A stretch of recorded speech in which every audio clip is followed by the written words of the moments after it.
율리아나와 성 프란치스코 책 읽기.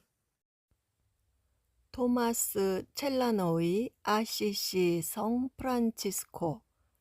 토마스 첼라노 지음, 이재성 옮김, 프란치스코 출판사. 토마스 첼라노의 아시시 성 프란치스코 제1생애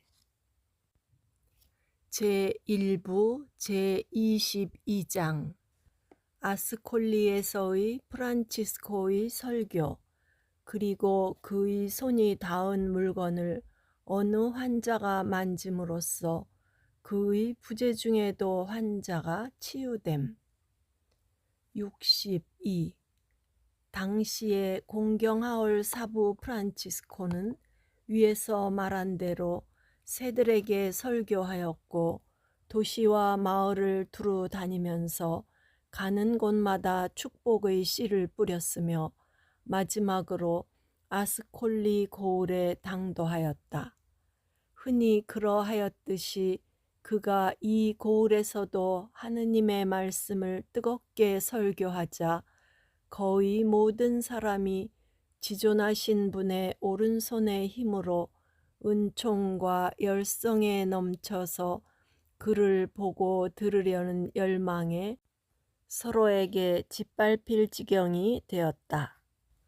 당시에 성직자와 평신도 합해서 30명이 그에게서 거룩한 수도회의 수도복을 받았다.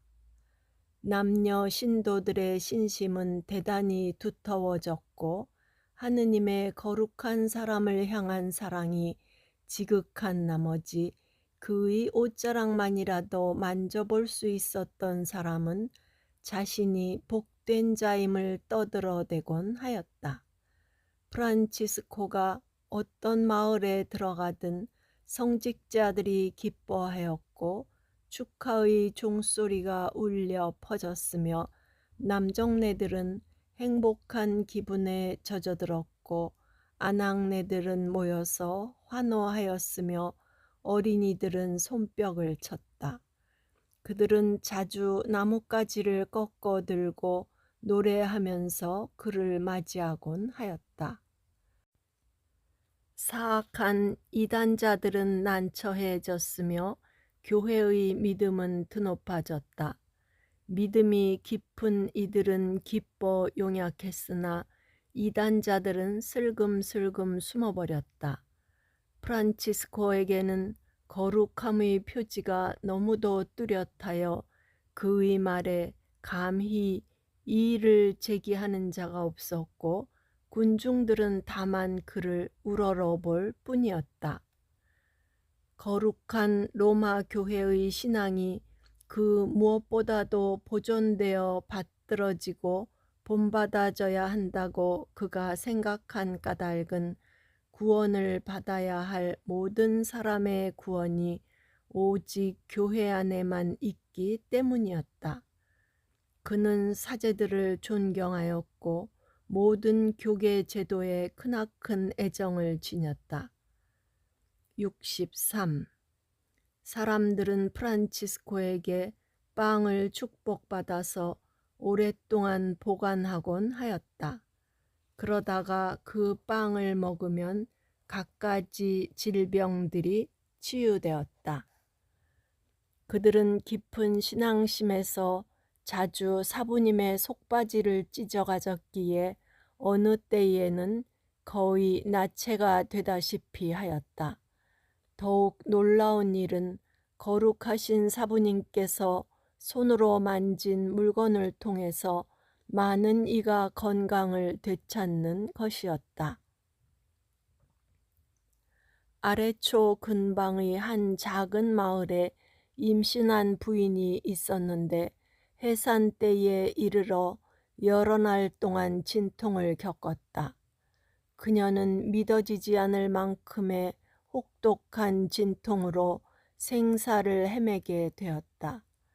그녀의 이웃들과 친척들은 복되신 프란치스코가 어떤 은둔소로 가는 도중에 그 마을길을 지나칠 것이라는 소문을 들었다. 그들은 성인을 고대했으나 성인은 그만 다른 길로 지나가 버렸다. 프란치스코는 병으로 쇠약했기에 말을 타고 다른 길로 간 것이다.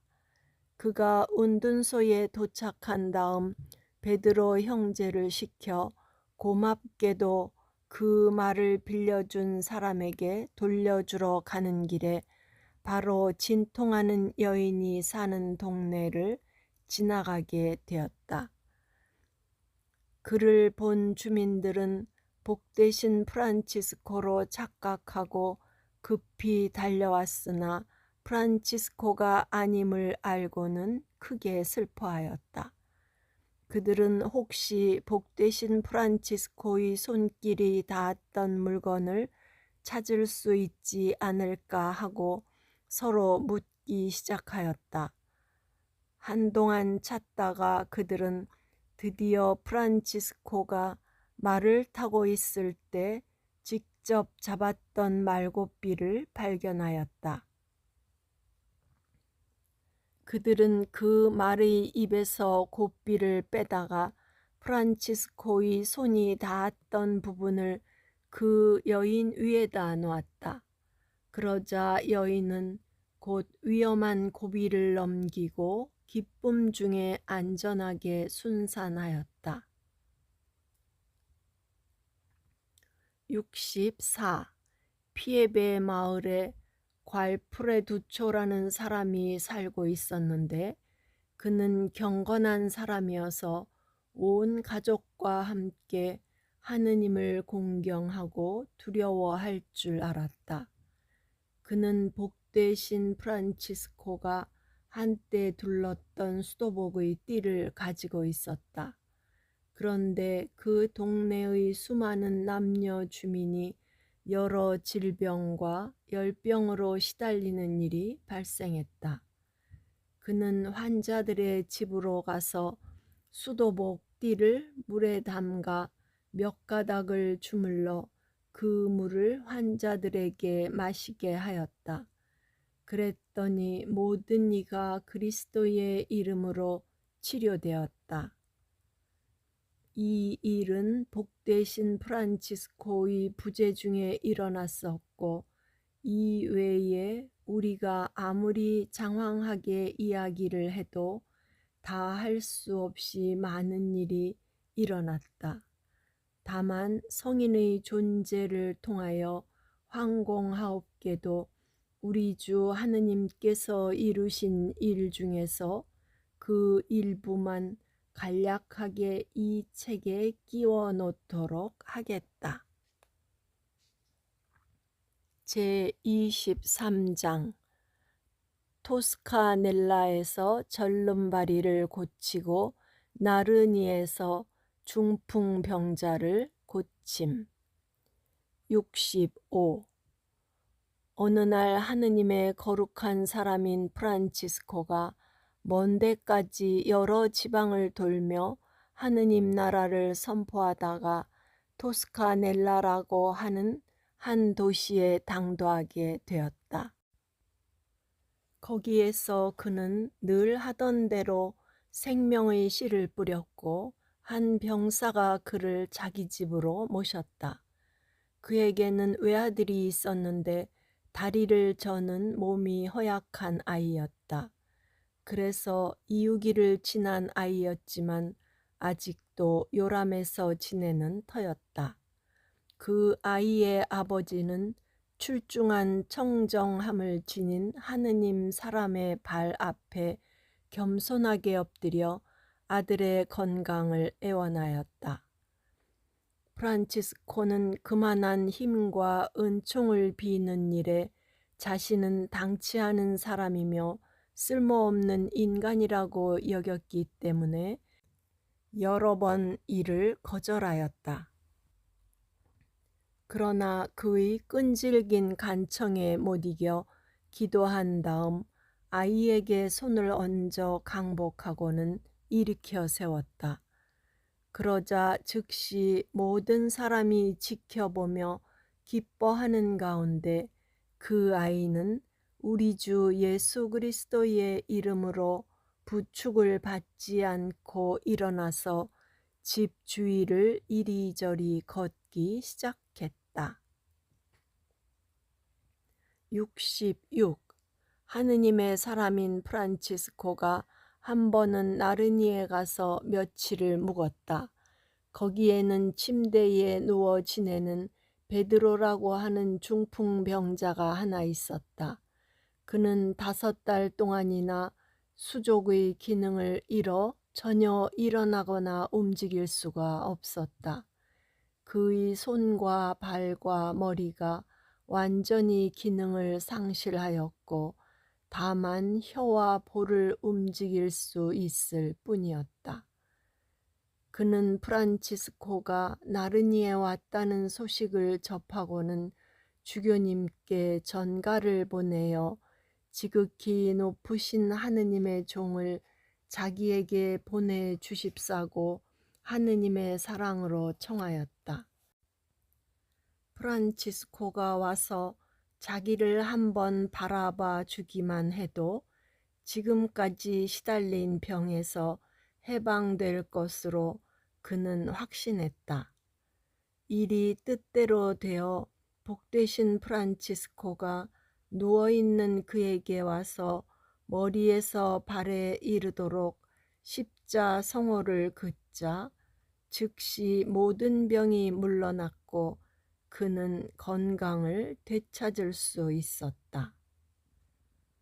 제24장 눈먼 여인의 시력을 회복시킴.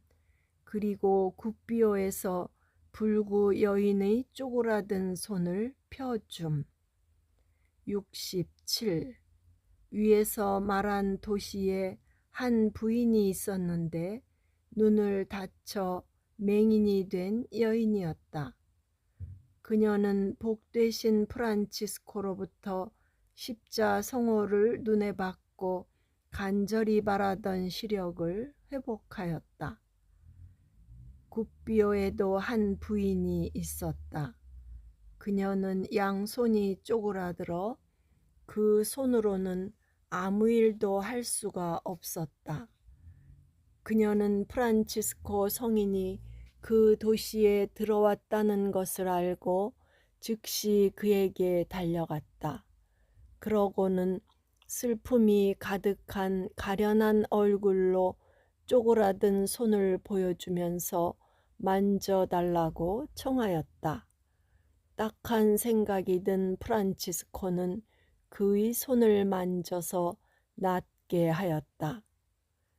여인은 즉시 기쁨에 넘쳐 집으로 돌아갔고 그 손으로 치즈를 만들어서 거룩한 분에게 드렸다.